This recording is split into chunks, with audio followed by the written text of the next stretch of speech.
롱코비드와 또 후유증 대처를 위한 서울 시민의 슬기로운 생활 라이브 여러분 함께하고 계십니다. 오늘 4일째입니다. 4일 동안 여러분들 좋은 정보 많이 얻어가셨을 거라고 믿고요. 오늘도 정말 좋은 시간이었는데 교수님과 또 자세한 이야기 나눠보도록 하겠습니다.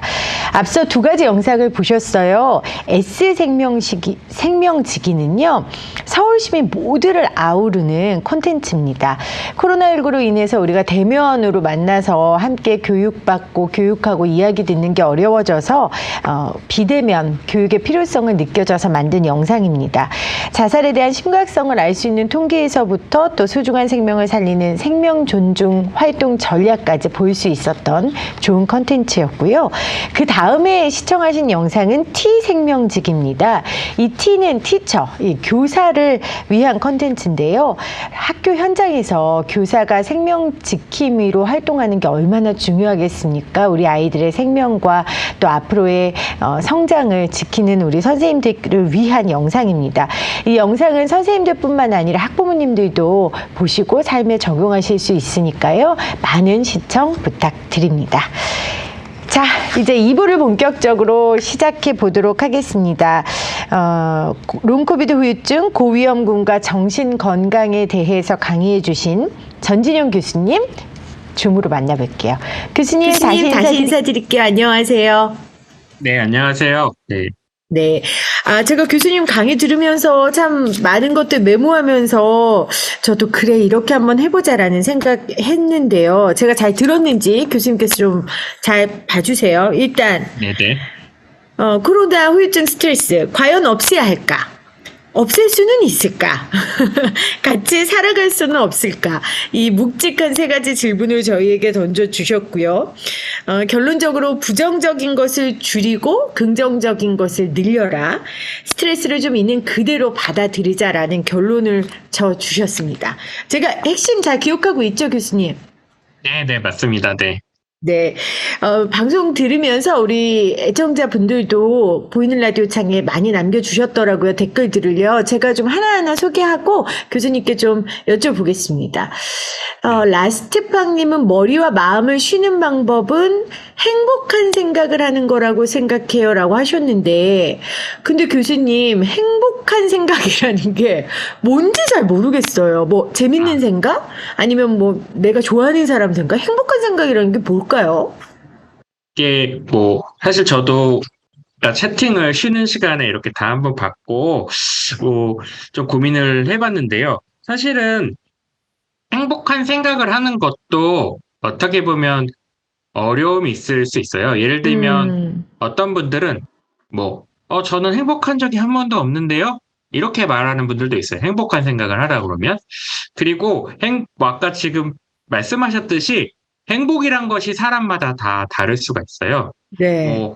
제가 며칠 전에 정신건강의학과 전공의 선생님이랑 이야기를 했던 적이 있는데, 사실 우리가 어떤 상황이 있으면 이게 다 행복하다고 할 수도 있는데 그렇지 않거든요. 예를 들어 어떤 사람이 밥을 먹는데 평상시에는 맨날 라면이나 이런 거 먹다가 이게 아주 고급 레스토랑에서 밥을 먹었어요. 행복하게다 생각하지만 이 사람은 슬플 수도 있거든요. 왜냐하면 다른 자신의 가족들은 이걸 처지가 못 먹고 생각나서. 네네. 여러 가지 상황에서 그렇거든요. 사실 그래서 제가 예전에 어떤 분이 막 시험에 합격해서 이렇게 유학을 떠났어요. 그래서 제가 축하드려요 이러는데 이분이 막 눈물을 흘리더라고요. 이 사람은 사실 가기 싫었고 그러니까 사실 사람마다 굉장히 좀 다를 수 있거든요. 그렇기 때문에 행복한 생각이라는 것을 하는 것은 굉장히 좀 정의하기 어렵고, 사실 제가 아까 머리와 마음을 쉰다는 의미는 행복한 생각을 하는 것도 억지로 하는 거잖아요. 그래서 억지로 이런 생각을 자꾸 하지 말고 감각에 집중하고 그 다음에 있는 그대로 좀 바라보려고 노력하자. 자꾸 가공을 하려고 그러고 행복하게 어떤 걸 주입하려고 애쓰지도 말고 좀 살면 좋겠다. 이런 이야기를 좀 드렸었습니다. 네. 아까 선생님께서 감각적인 것에 집중하라라고 말씀을 해주셨는데, 저도 이제 요가를 하거든요. 요가를 하다 보면 요가 선생님께서 어느 근육의 움직임을 집중해라, 아니면 내 호흡에 집중해라, 이런 이런 얘기를 하실 때 처음엔 그 얘기가 무슨 얘기인지 못 알아들었거든요. 근데 네. 하다 보니까 아, 이게 무슨 말인지 알겠고 그러다 보니까 아, 내 몸에 이런 근육이 있었네. 내 몸에 호흡이 여기까지 닿네라는 걸 자각하게 되더라고요. 이런 네. 운동들이 좀 도움이 되겠죠, 선생님?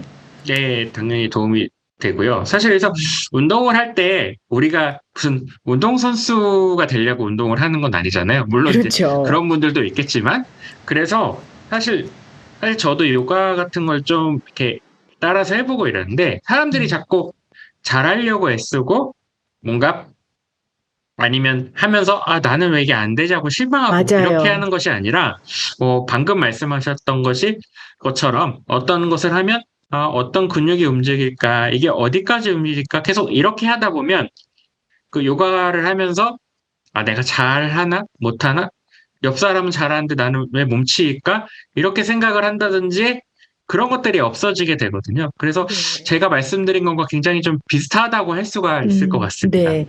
저도 처음에 요가할 때 거의 물리치료 수준이거든요. 지금도 물리치료 받는 수준으로 하고 있는데 사람들 시선이 되게 신경 쓰여요. 근데 아무도 타인을 보지 않습니다. 네, 다들 맞습니다. 자기 몸에 집중하기 때문에 그런 것 같아요. 꼭 요가뿐만 아니라 우리가 살다 보면 사실 남들은 그렇게 나한테 관심 없는데 우리는 너무 타인의 시선을 의식하고 사는 게 아닐까 그런 생각을 할 때도 있어요, 선생님. 네, 맞습니다. 사실 저도 요가를 이렇게 계속 배우진 않았지만, 이렇게 원데이 클래스를 몇 번 간 적이 있는데, 제가 요가 선생님한테 혹시 좀 남자분들 좀 많은 클래스로 음. 좀 알려달라. 왜 저기 난 운동을 하러 갔는데 좀 자꾸 시선이 신경 쓰이면 지고 제가 사실 얼굴만 나오지만 사실 몸도 약간 조금 뚱뚱하거든요. 그러니까 막 그런 게 신경을 쓰이고 막 네, 그렇게 생각을 네, 했는데, 말씀하신 것처럼 아무도 제가 체격이 있다고 쳐다보는 사람도 없고 맞아요. 그러는데 제가 그렇게 생각을 하는 경우가 더 많았던 것 같습니다. 네. 그리고 또 하나는 이제 요가 얘기가 나왔으니까 요가를 할 때 이제 몸에 딱 붙는 옷들을 많이 입거든요. 그게 네, 네. 다른 게 아니라 내 몸을 정확하게 봐야 내 몸이 어디가 삐뚤어져 있는지를 알 수 있기 때문에 보통 뭐 네. 요가나 운동복이 몸에 딱 붙는데 저도 그걸 보면서 나에 대해서 먼저 이렇게 자각하는 거 아까 매몰되지 말라고 하셨는데 매몰되지 않으려면 나에 대해 자각하고 내가 지금 어떤 생각을 하는지 깨닫는 거, 그게 먼저 돼야 된다는 생각도 들었거든요. 네, 맞습니다. 내가 자꾸 이렇게 생각을 많이 한다기보다 그냥 음. 그 있는 그대로의 나를 바라본다고 해야 되나? 그렇게 계속 네네. 하는 것이 필요하다고 할 수가 있을 것 같습니다. 네. 네. 자, 선생님이 얼굴은 보이지 않지만 사실은 체격이 있으시다는 TMI를 저희에게 주셨고요. 네, 네. 네. 자, 지금 또 보이는 라디오 창에 머리와 마음을 쉬는 방법은 행복한 생각을 하는 거라고 생각해. 아까 제가 읽어드렸고, 아까 위에 게임이 도움이 되냐고 남겨주신 분 계셨는데, 그 창을 조금, 선생님 유튜브 창 좀 올려주시겠어요? 제가 볼 수 있게 댓글 창? 거기, 아까 어떤 분이 게임하는 게, 네. 게임하는 거, 게임이나 오락 활동을 하는 게 휴식이 될 수 있을까요? 이렇게 남겨주셨어요. 일부는 될 수 있을 거라고 봅니다. 예를 들면, 우리가 어떤 스트레스 상황을 계속 생각하지 않고 음, 게임이란 상황을 가지고 이제 하는 거니까 대응을 될 수 있을 텐데, 사실은 이제 아까 전에 제가 스트레스 강의를 하면서 어떤 사람이 성향이 다 잘하려고 한다든지 그렇게 음, 하는 사람도 있다고 말씀드렸잖아요. 근데 뭐 게임을 하는데 이거를 이제 게임이 아니라 정말 이건 하나의 또 일인 거죠. 그리고 게임을 어, 하다가 지면 또 스트레스를 받고 내가 남들보다 못하면 스트레스를 받고 이러면 안 될 것 같고요. 그냥 게임은 게임 있는 그대로 즐기고 뭔가 이렇게 받아들인다면은 스트레스 음, 해소에 도움이 될 것 같습니다. 사실 음. 제 지인 중에 사실 우리가 스트레스 받으면 여행을 가잖아요. 네. 근데 저는 막 업무 출장처럼 여행을 가는 분이 있어요. 막 다 계획을 9시에는 뭐 하고 10시엔 뭐 하고 막 그러면 그거 자체가 사실은 어떻게 보면 휴식, 쉼 이런 의미가 줄어들 수도 있거든요. 그리고 네. 그러고 막 어떤 유명한 레스토랑을 막 예약하려고 해가지고 막 거기에 또 스트레스를 받고 음, 사실 그렇게 하면서 만족감도 있을 수 있겠지만 사실은 조금 내려놓고 그렇게 하는 게 오락이나 뭐 여행이나 이런 데는 좀 필요하지 않을까. 스트레스를 줄이기 네. 위해서는 그런 네. 생각이 듭니다. 네. 그러니까 웃자고 하는 일을 죽자고 하면 본인도 피곤하고 상대방도 네네. 피곤하거든요. 그렇죠. 네네. 저 요즘 그런 생각 참 많이 해요, 선생님. 어른이 되면서 재미만 생각하지 않고 자꾸 의미를 생각하려고 하니까 우리가 너무 힘든 게 아닌가. 때로는 우리도 아이들처럼 그냥 재미있는 것만 생각하고 그냥 우리 자신을 좀 let it go, 그냥 내버려 두는 게 중요하지 않을까? 그런 생각 하거든요, 선생님. 네, 되게 저도 공감이 많이 가는 말씀이고요. 저도 이제 약간 점점 이제 어른이 돼가고 이러면서 자꾸 제가 이렇게 강의는 하지만 외부 시각들이나 이런 것들을 많이 생각을 하게 되는 것 같아요. 아까 뭐 요가 얘기도 드렸고 여행 얘기도 들었지만 뭐 저 사람이 어떻게 볼까? 뭐 그런 거잖아요. 예를 들면 제가 막 뭐 공원에 가는데 솜사탕이 막 너무 먹고 싶어요. 근데 막 양복을 다 입고 있었다 그러면 아 내가 저거 먹으면 다른 사람들이 사람들이, 어떻게 볼까? 뭐 음, 그렇게 자꾸 생각을 하게 되면서 조금 반경도 좁아지고 그러다 보니까 뭔가 여행을 가거나 뭐 이렇게 하더라도 뭔가 자꾸 이제 스트레스를 나한테 주고 있는 그런 나를 좀 바라보게 되는 경우도 많은 것 같습니다. 네. 네. 정신과 선생님들이 이런 얘기 해주시면요, 저희는 또 그렇게 위로가 됩니다. 아, 정신과 의사도 별 수 없구나. 똑같이 스트레스 받고 다른 사람들의 시선 생각하고 우리와 똑같구나라는 생각이 들어요. 그래서 선생님 오히려 환자들 얘기에 더 집중하고 감정이입하실 때도 많죠? 선생님도 그런 경험들이 있으시니까. 네, 그렇죠. 딱 얘기 들어보면, 저거 내 얘기 아닌가? 이렇게 하는 생각이 들 때도 있죠. 네. 자, 오늘 롱코비드와 그리고 후유증에 대한 이야기 나누고 있습니다. 선생님께서 오늘 하시는 말씀은 물론 그 코로나 때문에 받는 스트레스가 코로나 이후의 후유증일 수도 있지만 평소 우리가 스트레스 관리를 하는 것처럼 이 코로나 후유증의 스트레스도 관리하는 게 중요하다. 그런 말씀을 지금 해 주시는 것 같아요. 아까 선생님께서 스트레스의 다양한 원인이 있는데 정신사회적, 뭐 환경적 요인, 자아개념적인 요인, 성격적 요인 이런 게 있다고 하셨어요. 근데 네. 이런 요인들은 어떻게 보면 바꿀 수 있을 것 같고 어떻게 보면 바꿀 수 없을 것 같다라는 생각이 들거든요, 선생님. 이 네 가지 요인 중에 그래도 우리가 노력하면 좀 바꿀 수 있는 게 있습니까? 바꾼다기보다는 사실은 이제 사람이란 게 이제 타고났잖아요. 뭐 예를 들면 내가 뭐 어떤 그런 스트레스를 뭐 취약하게 타고날 수도 있죠. 예를 들면 뭐, 이렇게 뭐, 지역을 내가 뭐 아까 전에 뭐 이렇게 뭐 정말 좀 미세먼지가 많은 지역에 살 수도 있고, 뭐 음, 청정한 지역에 살 수도 있는 거고, 그 다음에 이제 내가 뭐 직장을 선택했는데 그 직장에 하필 나랑 좀 코드가 안 맞는 사람이 있을 그럴 수도 수 있는 거고, 있죠. 예. 그러고 내 성격 자체가 어렸을 때부터 되게 꼼꼼하고 뭔가 챙기는 사람이면, 그러니까 이런 것들이 다 있을 텐데, 이것을 뭐 다 바꾸지는 못할 가능성이 많아요. 뭐, 음, 극단적으로 하면 바꿀 수도 있겠죠. 아, 내가 조금 더 안 좋은 사람들이 적은 직장으로 옮기자. 이렇게 생각을 해서 과감하게 뭐 직장을 때려치고 딴 데로 갈 수도 있겠죠. 근데 사실 생각을 해보면 그 직장에 간다고 해서 또 이상한 사람 그렇죠. 없으리라는 법은 없거든요. 어디든 있습니다. 어디든. 어디든지 또 있게 되거든요. 그렇기 맞습니다. 때문에 그런 식으로 해결은 되지 않는 경우가 되게 많고요. 뭐 음. 정말 아주 특별한 케이스로 뭐 굉장히 그 직장에, 그 직장만 되게 이상한 사람이 많이 몰려 있다 그러면 좀 바꿀 수도 있겠죠. 그렇지 않기 때문에 결과적으로는 우리가 이것을 잘 받아들여야 되는데 잘 안 음. 되니까 제가 아까 말씀드린 것처럼 증폭하지 않고 그냥 음흠. 있는 그대로 바라보고 어, 좀 나를 편하게 하는 것이 결국 좀 스트레스 줄이는 것이 아닐까 이렇게 말씀을 네. 드렸었던 겁니다. 네. 아, 그래서 선생님이 바꾸려 하지 말고 지금 어떻게 할지 고민하라라는 메시지를 네, 주신 네, 거네요. 맞습니다. 그쵸? 네, 아, 네, 알겠습니다. 매몰되어 있는 것에 벗어나기 위해 감각적인 것에 집중하고 또 긍정적인 것을 늘리면 그래도 부정적인 것을 줄일 수 있으니까 네, 네, 네. 그런 데에 좀 집중해 보자라는 말씀을 해 주셨습니다. 코로나 후유증에 조금 집중해서 질문을 좀 몇 가지 드릴게요. 사실은 평소 우리가 고위험군들이 코로나에 취약하고 고위험군들이 코로나 후유증에도 취약하다라는 얘기를 하는데 정신질환을 좀 갖고 계셨던 분들이 이 코로나 후유증으로 더 어려움을 겪을 가능성이 좀 클까요? 평소에 건강하셨던 분들보다?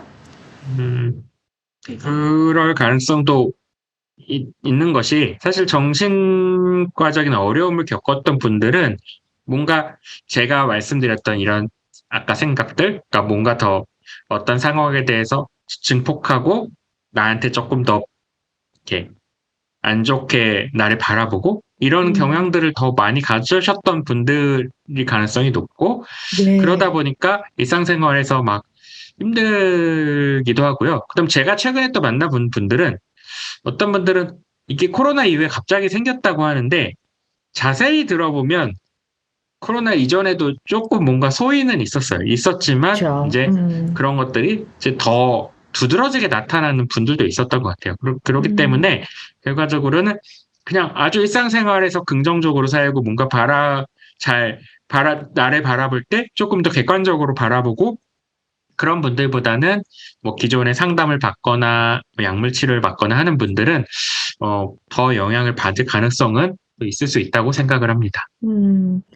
그러면 그동안 치료해 줬던 선생님, 상담해 주셨던 분들하고 여기에 대해서 좀 소통하는 게 굉장히 중요할 것 같네요. 때로는 뭐 약물을 좀 바꿀 수도 있을 거고, 그럴 수 네, 있으니까요. 맞습니다. 예, 음.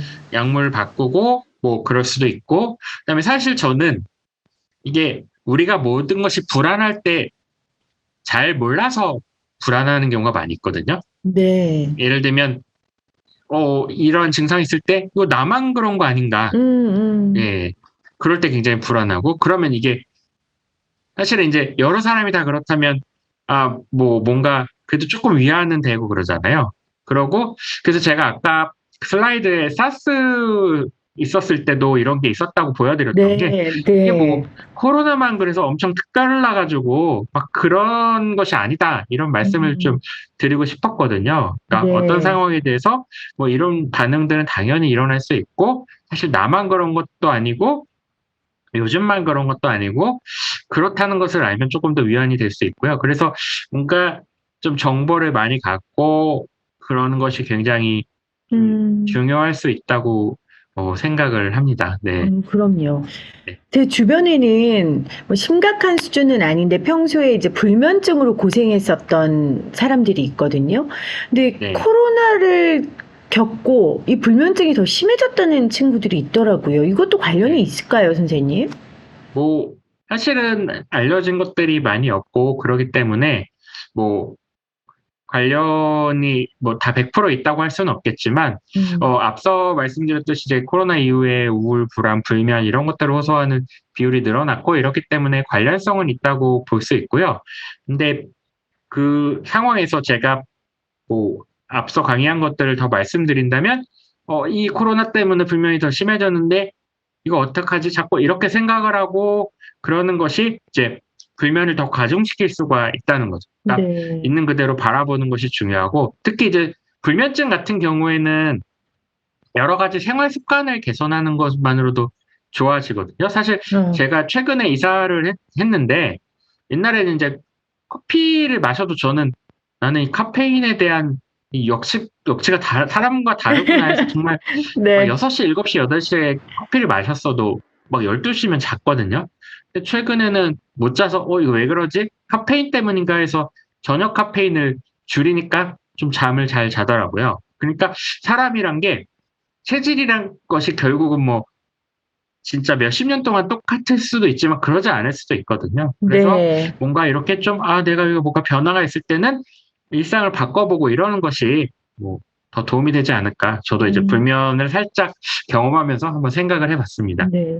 저도 커피 마시는 양과 상관없이 잠 잘 잤는데 나이가 드니까 한 잔 이상 마시면 잠이 안 오더라고요. 그래서 커피를 줄이니까 확실히 잠을 잘 자게 됐고, 요즘에 스마트워치 많잖아요, 선생님. 그 스마트워치를 차고 자면 그 본인이 얼마나 깊은 잠을 자는지 아니면 본인의 그 생체 리듬을 다 체크해 주기 때문에 혹시 신체 본인의 흐름을 좀 바꾸고 싶은 분들은 이 스마트워치를 사용해서 먼저 체크해 보는 것도 굉장히 좋은 방법이 아닐까 그런 생각이 좀 듭니다. 네. 네네. 아까 유튜브에 교수님은 스트레스 관리 어떻게 하냐고 물어보는데 이런 질문 받을 때 제일 곤란하시죠, 선생님? 네, 맞습니다. 네. 네, 어떻게 관리하세요? 저는 아까도 말씀드렸지만, 일단은 그 코로나 시기 때는 이제 그런 뭐 아까 운동 얘기도 누가 질문을 아까 해주신 분도 있는데 그건 이따가 더 말씀드릴 수도 있겠지만 네. 일단 뭐 이렇게 산책이나 아니면 이렇게 산 같은 데도 많이 좀 다녔었고요. 네, 그냥 밖에 가서 이렇게 하면은 좀 뭐랄까, 이렇게 좀 공기 리프레시가 같은 것도 되죠. 더, 예, 네. 프레시하고, 그 다음에 이제 그런 것들도 많이 했었고, 그 다음에 이제 마음 챙김의 방법들을 제가 많이 말씀드렸는데, 일상생활에서는 그렇게 하려고 많이 노력을 했습니다. 그래서 어떤 상황이 있을 음. 때는, 뭐, 한번, 뭐, 호흡을 한다든지, 뭔가 이렇게 뭐 차를 마신다든지, 그래서 어떤 나를 좀 바라보는 그런 것들을 좀 많이 했고요. 그 다음에 이제 음악 같은 것도 많이 듣기도 하고요. 음악을 들으면서 뭔가 이렇게 하고. 사실 뭐 제가 정적인 걸 좀 더 좋아하기 때문에 이렇게 막 운동을 막 심하게 뭐 하지는 않고 그냥 산책 같은 거 하고 뭐 여행하고 그다음에 좀 긍정적인 생각을 가질 수 있도록 하고 이렇게 많이 노력을 하고요. 사실 저는 뭔가 화가 나거나 이러면 그 나를 바라보려고 노력해요. 아, 이제 막 화가 나면 내 목소리가 점점 커지는구나. 이러면 이렇게 반응을 하겠구나. 이렇게 바라보면서 이거를 좀 어떻게 보면 감정적인 것을 좀 감각적인 것으로 좀 전환해서 아. 바라보려고 노력을 하고 있습니다. 네. 선생님 되게 중요한 말씀 해주신 것 같아요. 그러니까 나를 바라본다고 하면 이제 어떤 사람들은 이럴 거예요. 그러니까 그 내가 너무 싫다고. 나를 바라보면 내 자신이 너무 못났고 내 자신이 너무 부족하게 느껴져서 스트레스 받는다고 이렇게 항변하신 분들이 계실 것 같은데 선생님이 나를 바라보라는 건 그런 나에 대한 판단이나 타인에 대한 네. 시선이나 감정적인 게 아니고 아까 말씀하신 내가 화가 나니까 목소리가 높아지네. 내가 지금 스트레스 받으니까 내 심장이 조여지네. 이런 감각적인 데 집중하라는 뜻이군요. 네, 네, 맞습니다. 네. 굉장히 큰 차이인 것 같아요, 선생님. 감정적으로 자신을 보는 것과 감각적으로 자신을 관찰하는 것. 네. 그러니까 나를 어떻게 보면 아주 멀리서 나라는 존재가 어떻게 활동을 하는지 이런 것들을 이제 보게 되는 거죠. 그러니까 감각을 음, 통해서. 네. 음. 그런 시선으로 타인을 보는 것도 인간관계에 도움이 될 것 같다는 생각이 들어요, 선생님. 정말 싫은 사람은 머리에서 발끝까지 싫잖아요. 어느 때는 네. 그 사람이 숨 쉬는 소리 듣는 것도 싫을 때 있거든요. 그럴 때도 그냥 그 사람을 좀 멀리 떨어져서 바라보는 것도 도움이 되지 않을까? 그런 생각이 드네요. 네, 그렇죠. 있는 그대로 바라보고 뭔가 사실 우리가 뭐 스트레스를 받는 이유는 이렇게 이것을 뇌에서 받아들이기 때문에 그렇거든요. 예를 들면 음, 어떤 물체가 있어요. 뭐 예를 들어 뭐 이렇게 볼펜이 하나 있다고 딱 보면은 그냥 이게 볼펜이잖아요. 근데 뭐 예를 들면 여기에 의미를 부여하면 여기에 따라서 뭐 예를 들어 이거를 뭐 헤어진 여자친구가 준 볼펜이다. 음, 이러면 이게 좀 약간 꺼림직하기도 하고 이럴 거고, 뭐 어렸을 때 어머니가 생일 선물로 사준 볼펜이다. 이러면 또 느낌이 다를 거고 그렇거든요. 그러니까 우리가 자꾸 뭔가에 대해서 의미를 붙이고 그런 걸로 인해서 생각을 하고 이러면서 스트레스를 가중시키거든요. 음, 그러니까 음. 그런 것들을 좀 줄이고 있는 그대로 바라보면 네. 그냥 스트레스를 좀 줄일 수가 있는 거죠. 예. 알겠습니다. 우리 푸른 아침 님도 긍정사고 선생님 너무 어려워요. 긍정적인 면을 보려고 의도적으로 노력을 해야 되는 걸까요? 이렇게 보내주셨어요. 예. 근데 의도적으로 노력을 하는 것 자체가 또 스트레스를 가져오거든요. 그러니까 제가 그쵸. 자꾸 있는 그대로 바라보라고 말씀을 드리는 게 뭔가 잘하려고 하면 오히려 더 안 되는 경우가 있거든요. 음, 사실 음, 저도 이제 뭐 이런 강의 같은 걸 할 때도 그냥 이렇게 마음을 비우고 하면 잘 되는데 내가 막 잘하려고 하다 보면 막 저장했다가도 막 실수를 하고 오히려 더 그렇게 될 때가 많거든요. 그러니까 네. 의도적으로 뭔가 잘 노력을 하는 것도 중요하지만 이게 스트레스를 더 자중시킬 수 있기 때문에 뭐 그냥 있는 그대로 잘 하다 보면 예, 결과적으로는 이제 이게 의도가 나중에 따라오게 되는 거지 이걸 의도적으로 뭔가 자꾸 포장을 하려거나 잘 하는 것은 오히려 조금 더 좀 마음에 부담이 되고 그럴 수도 있을 것 음. 같습니다. 네. 그러면 선생님 또 이런 질문이 들어요. 내가 이게 난지, 이게 나를 포장하는 건지, 이게 생각의 본질인지, 아니면 이게 생각의 껍질인지, 그걸 어떻게 할 수 있을까요, 선생님? 근데 이렇게 말하면 너무 어떤 뜬구름 잡는 것 같지만 사실 그러한 판단조차 하지 하지 않고 마라. 알고 그냥 바라보면 될 것 같아요. 사실 이제 아, 아까 요가 이야기도 했지만 사실 이제 명상이나 이런 것들을 설명하면 많은 이제 상담하시는 분들이 "선생님 제가 잘하고 있나요?" 이렇게 많이 물어보거든요. 예. 맞아요. 예. 그래서 뭐 예를 들면 제가 심호흡을 이제 이렇게 뭐 마음 챙김으로 인해서 호흡을 하면 막 많이 질문해요. "제가 이거 맞게 하고 있는 건가요? 틀리게 하고 있는 건가요?" 이렇게 물어봐요. 제가 그래서 "정답은 없다. 그냥 음, 본인이 하시는 게 맞는 거다."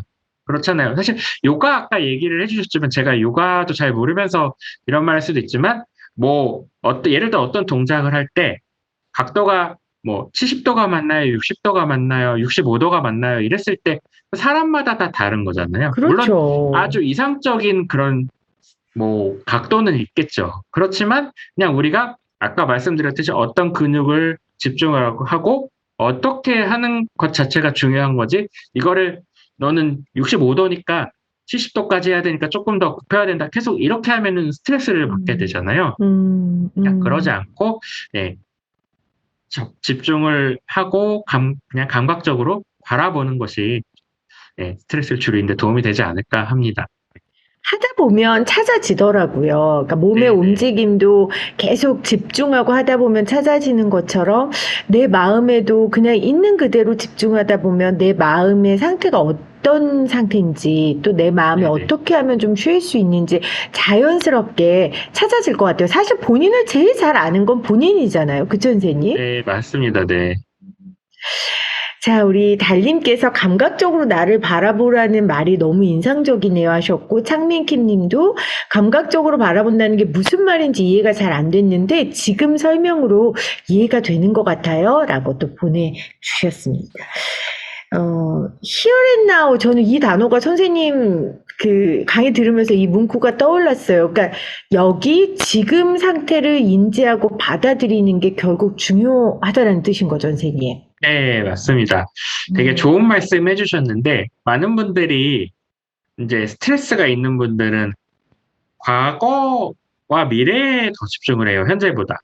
예를 들면 이제 코비드 후유증 뭐 이렇게 나와 있잖아요. 네. 근데 뭐 지금도 그런 말씀하실 수 있어요. "선생님 저는 되게 마스크도 잘 쓰고 이제 나라에서 시킨 대로 정말 다 했는데 저는 왜 이렇게 걸려서 이렇게 맞아요. 고생을 했을까요?" 이렇게 말씀하시는 분들이 되게 안타깝죠 사실. 그렇지만 음. 사실은 이미 이것은 벌어진 거고 그렇다면 이 상황에서 어떻게 해야 할까를 해야지 자꾸 옛날을 계속 돌아보는 분들이 많이 있거든요. 이런 경우는 꼭 코로나가 아니더라도 되게 많은 것 같아요. 상담을 하셨던 분들이 내가 옛날에 어떻게 해 가지고 이렇게 돼 가지고 안 좋아졌는데 자꾸 그런 것을 계속 과거를 돌아본다고 해서 아니면 과거에 난 되게 예를 들면 나는 옛날에 진짜 중학교 때까지 선생님 제가 1 등이었어요 되게. 그런데 고등학교 때 돼 가지고 이렇게 되면서 네.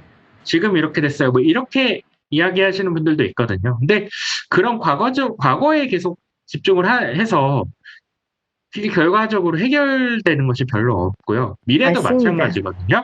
미래에 계속 맞습니다. 집중을 한다고 해서 뭔가 '다음에 또 떨어지면 어떡하지?' 이렇게 생각을 하시는 분들 되게 많아요. 근데 음. 내가 지금 한 번 떨어졌다고 다음에 또 떨어지는 거랑은 또 별개거든요. 다른 거죠. 맞아요. 예. 그래서 그런 것들을 좀 벗어날 수 있게 아까 히어랬다고 말씀하셨는데 음. 현재를 집중을 하는 것이 정신 건강에는 제일 좋다고 할 수가 있을 것 같습니다. 네.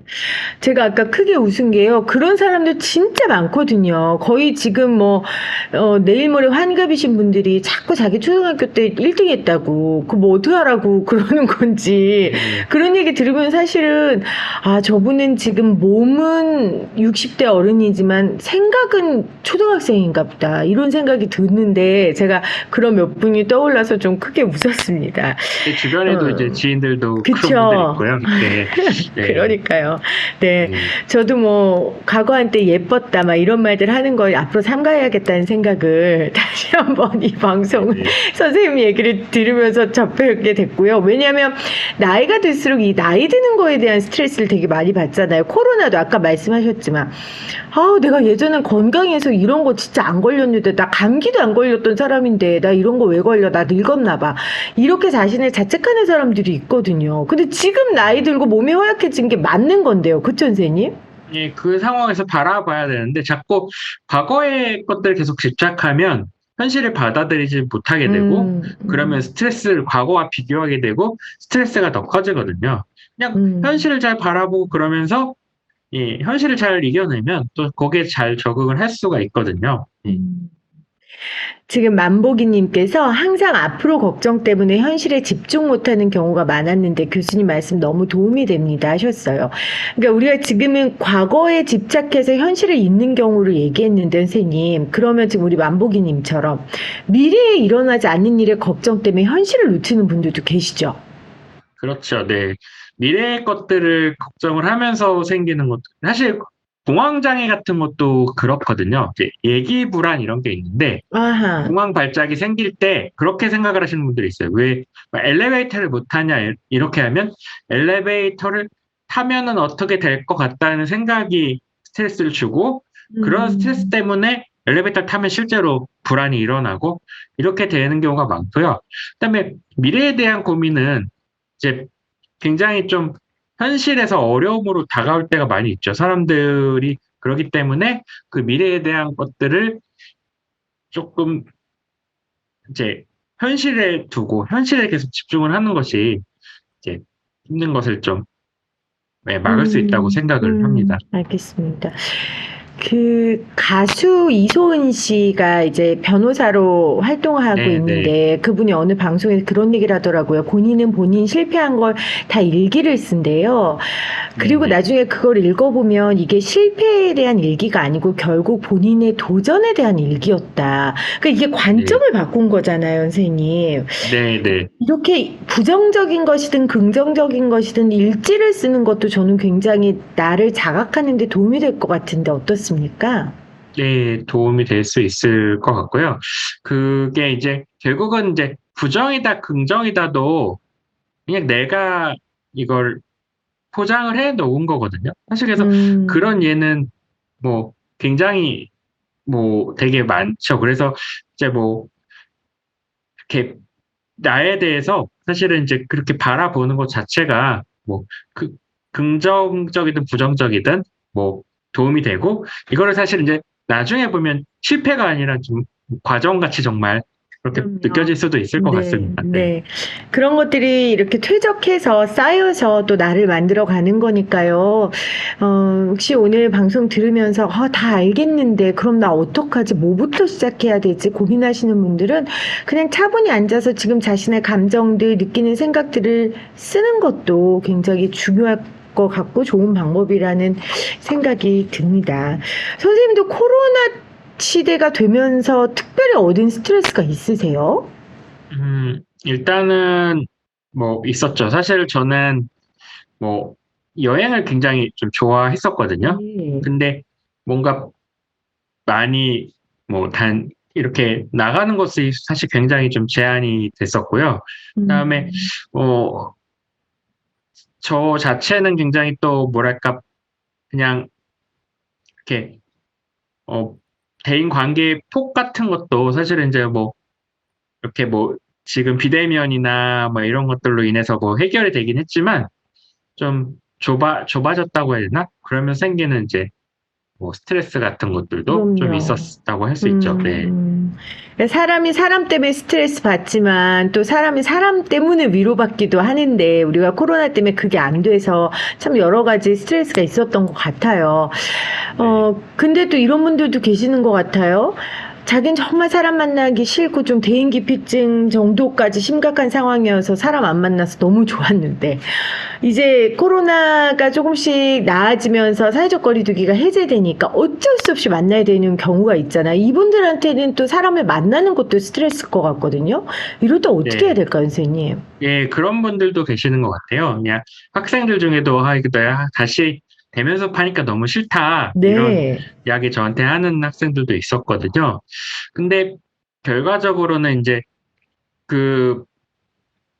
이 코로나 때문에 이게 사실 그런 어떤 내가 힘들었던 것들이 이렇게 좀 미뤄진 것이니까 결국은 이게 계속 해결을 언젠가는 해야 되는 거잖아요. 그래서 뭐 저는 이렇게 또 이야기를 하게 돼요. 내가 그냥 2년 동안 좀 약간 워밍업을 하고 좀 이렇게 준비할 시간을 더 가진 거다. 그러니까 이제 연습을 더 잘할 수 있고 더 잘 이제 이겨낼 수 있지 않을까 이런 생각을 좀 하고 그분께도 그렇게 좀 말씀을 드리고 싶어요. 네. 사실 코로나19에 가장 애쓰고 노력하신 분들 우리 의료진 분들이시고 또 보건소에서 일하셨던 분들이거든요. 저 같은 경우에는 코로나 안 걸리려고 피해 다니기만 하면 됐었지만 이런 분들은 앞에 전면에 나와서 방역도 하셨고 또 아픈 사람들을 치료하기도 하셨잖아요. 제 걱정은 이분들이 코로나 종식하고 났을 때 일종의 허무함? 뭐 이런 것도 느껴질 것 같고 저는 생활에 완전히 돌아갔는데 이분들은 생활에 또 못 돌아갈 것 같고 워낙 길었으니까요. 혹시 그런 분들한테 이 코로나19 시대에 일상이 정말 180도 바뀌었던 분들에게 해주실 수 있는 마음 챙김, 뭐 노하우 이런 거 있을까요, 선생님?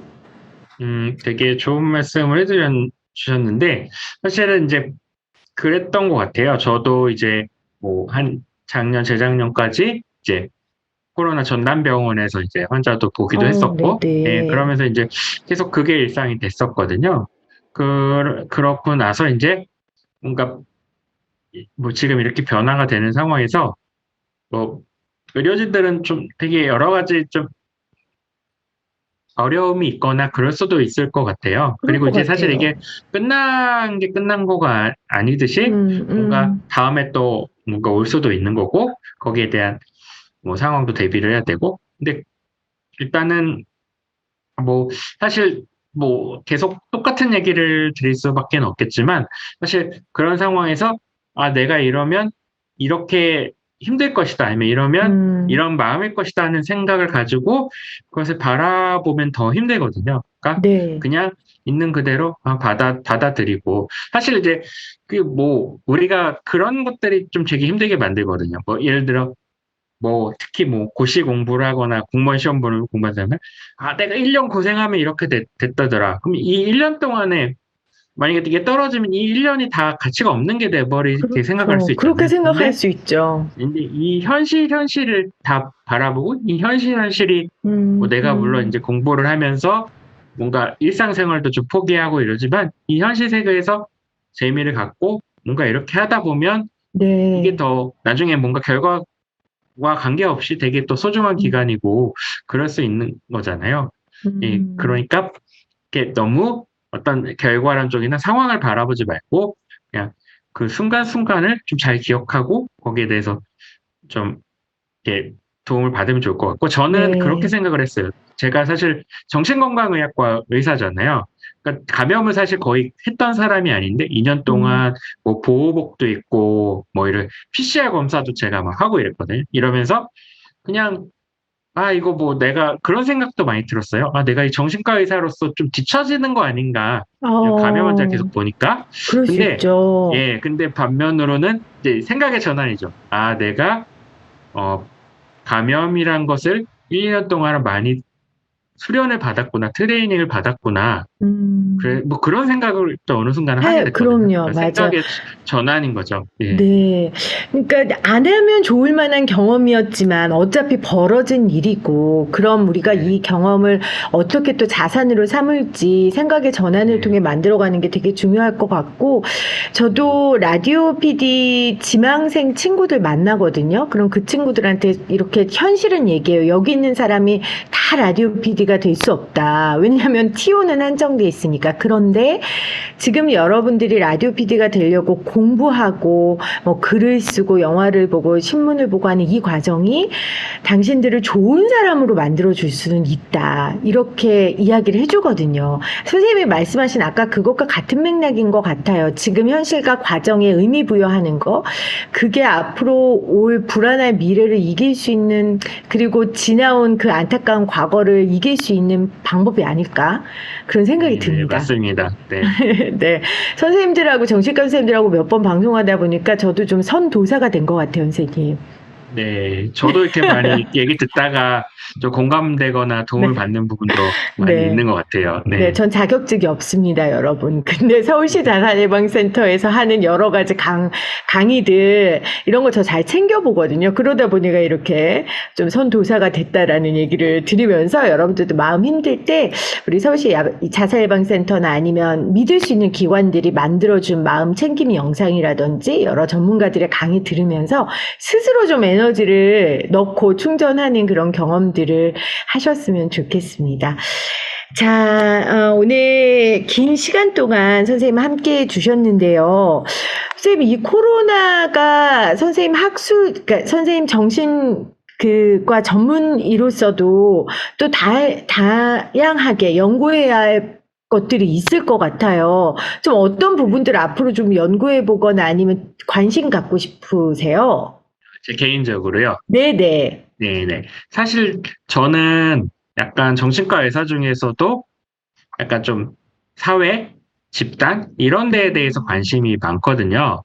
그래서 예. 일단은 지금 이제 뭐 많은 정신건강의학과 선생님들이 관심을 갖는 이제 이 롱코비드 후유증이죠. 코로나 이후에 우울이 얼마나 많아지고 불안이 얼마나 많아지고 이분들이 어떻게 뭐 좋아지고 이런 것에 대한 관심도 물론 저는 있지만 저는 조금 더 사회적인 것을 이제 관심을 가져보고 싶은 게 있어요. 예를 들면 이제 사실 상담을 할 때 지금 저 마스크를 안 쓰고 있는데 사실 이렇게 마스크를 제가 딱 쓰면 표정이 많이 가려지거든요. 그래서 맞아요. 옛날에 상담을 할 때는 이 미세한 뭐 떨림이라든지 이런 걸 아하. 보면서 제가 이분이 우울하거나 이런 것들을 좀 알 수 있었는데 마스크로 이제 절반이 가려지니까 좀 제한이 돼요. 그리고 심지어는 이제 뭐 이제 이 사람이 화장을 진하게 하고 왔나? 화장을 옅게 하고 왔나? 물론 눈화장은 하지만 이런 것도 사실은 상담을 할 때 어떤 큐가 음, 되고 뭐가 되거든요.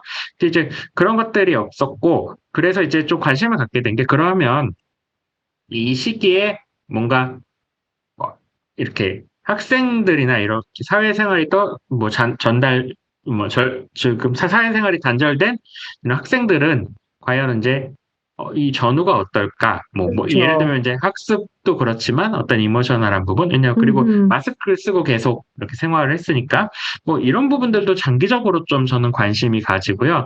그 다음에 이제 상담과 관련된 지금 관련된 부분들도 그냥 이 마스크를 쓰고 상담을 했을 때랑 벗었을 때랑 이게 어떻게 느꼈을까? 이런 약간 그냥 이렇게 코로나 후유증이 아니라 예, 조금 더 사회적인 것들 이런 것들도 네. 관심을 많이 가지고 있습니다. 네. 아니, 선생님, 중요한 연구인 게요. 사실, 사회적 약자들이 당연히 이런 질병이나 후유증에 취약할 수밖에 없거든요.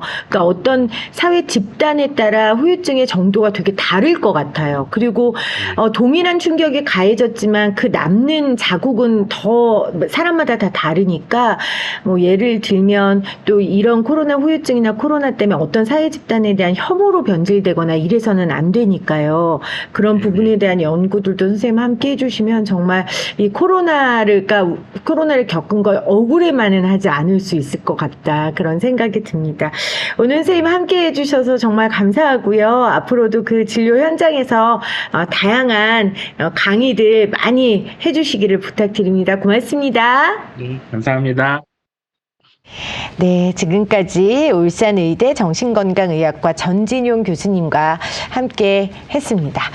자, 여러분들 롱코비드와 또 후유증 대처를 위한 서울 시민의 슬기로운 생활 여러분 함께하고 계시는데요.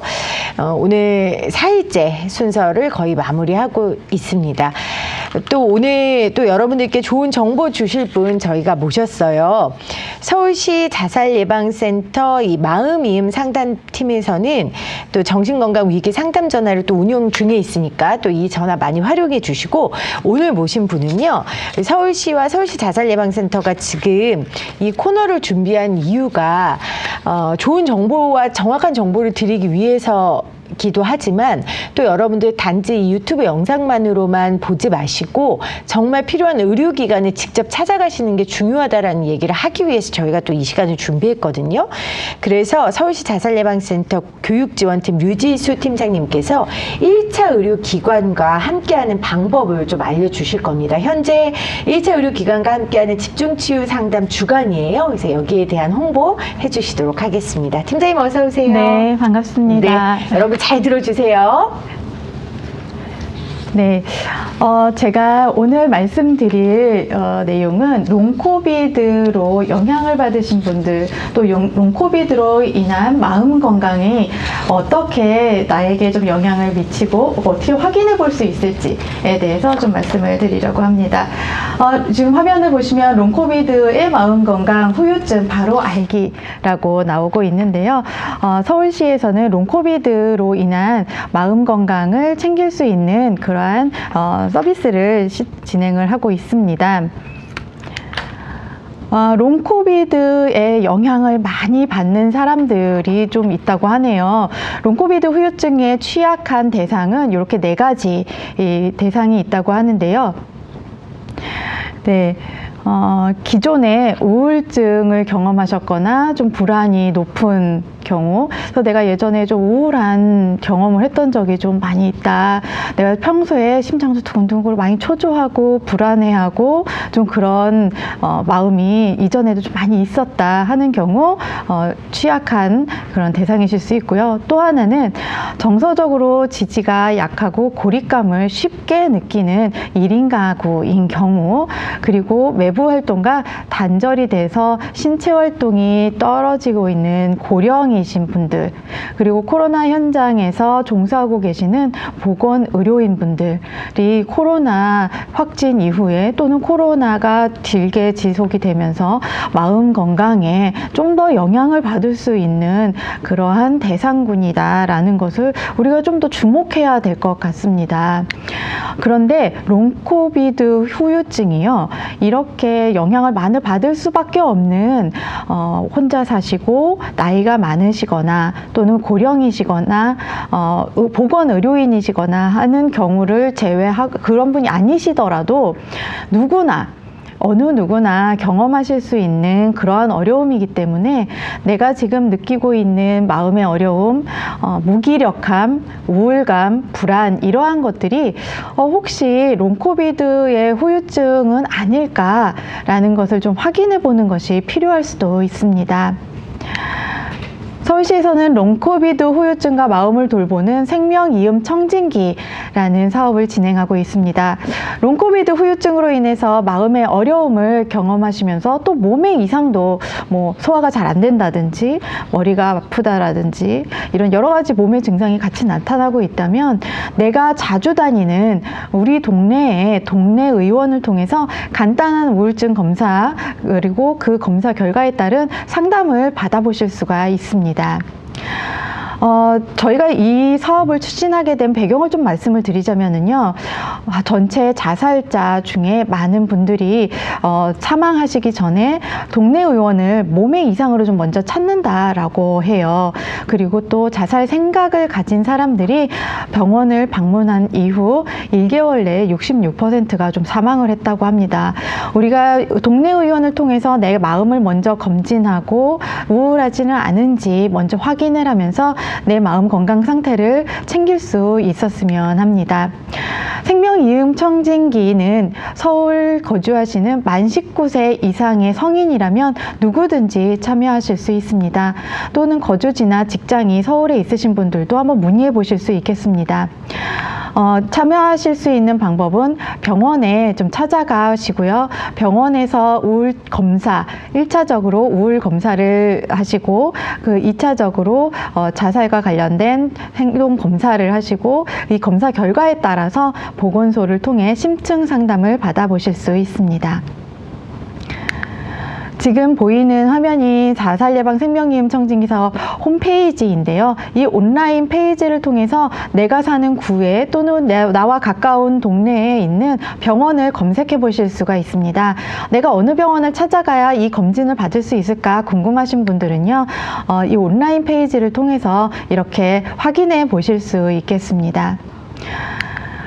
지금 주소가 나오고 있는데요. 아래에 있는 www.suicide.or.kr 홈페이지 주소를 통해서 병원을 확인하시고 내 마음 건강을 챙길 수 있는 우울 검진 그리고 상담 받아보실 수 있기를 바랍니다.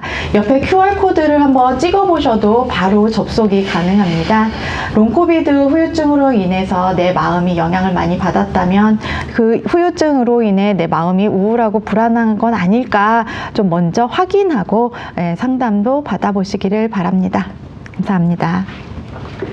네, 팀장님 고맙습니다. 팀장님 실제 우리 코로나19 이후에 서울시 자살예방센터에 전화하셔서 도움 요청하시는 분도 많이 계시죠? 네, 아마 상담팀으로 전화가 이렇게 좀 오고 있는 것으로 알고 있어요.